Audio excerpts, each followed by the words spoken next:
essayer d'utiliser. C'est un site qui est élaboré à l'université de Nantes. Donc, et puis après, on va essayer de faire des simulations euh, utilisant le miroir plan. Alors, donc, comme on l'a expliqué au cours, donc un objet A, donc vous voyez là un objet A qui émet un rayon lumineux, évidemment, il est réfléchi. Donc, sur la face d'entrée du miroir plan. L'angle d'incidence est égal à l'angle de réflexion. Donc là, on va afficher la grille pour voir.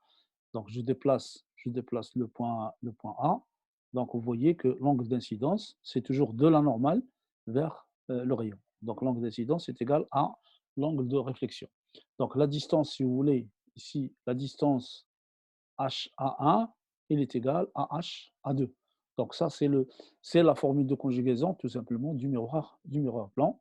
Donc ce qui est intéressant, c'est que vous voyez tout simplement lorsqu'on se balade sur la surface du miroir, évidemment, donc l'angle diminue ou augmente en fonction de la position tout simplement de l'objet. Donc vous voyez un peu.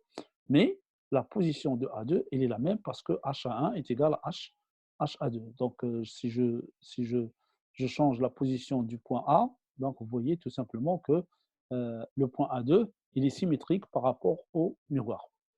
Donc, si je prends un objet, si je prends un objet à l'infini, là, ça change strictement rien. Donc, là, vous voyez un objet à l'infini, le rayon, il arrive, il ressort, et l'image, elle est à l'infini.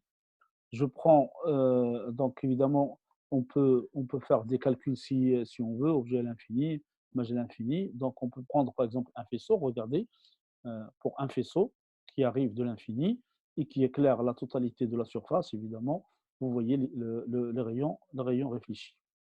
Bon, je prends un objet fini, donc, et ça c'est intéressant par contre. Là on remarque le champ du miroir. Donc, si je suis sur l'axe du miroir, donc vous voyez dans ce cas-là que le champ du miroir, c'est le champ qui couvre, c'est le cône tout simplement qui part de A2 et qui passe par les extrémités du miroir.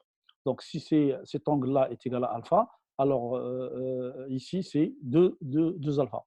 Et par conséquent, on peut déterminer la hauteur d'un objet qui est situé dans ce sens. Maintenant, si on incline, cette fois-ci, ça donne autre chose.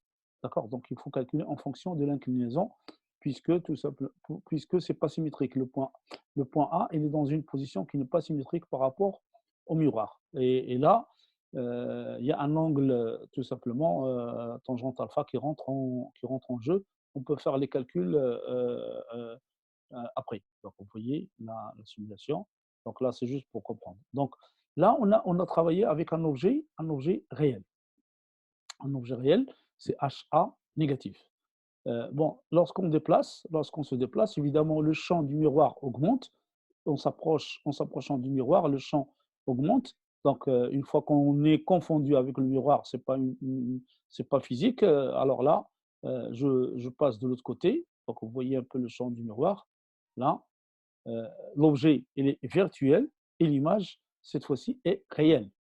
Donc, l'objet est virtuel, HA est positif, mais l'image, elle est tout simplement virtuelle. Donc, les rayons, ils arrivent sur le miroir, puis après, ils sont réfléchis, et c'est l'intersection tout simplement qu'on prend comme image.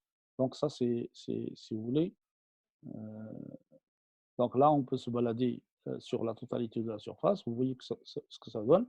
Donc, de point de vue calcul, c'est intéressant de faire un certain nombre de calculs. Voilà, très bien.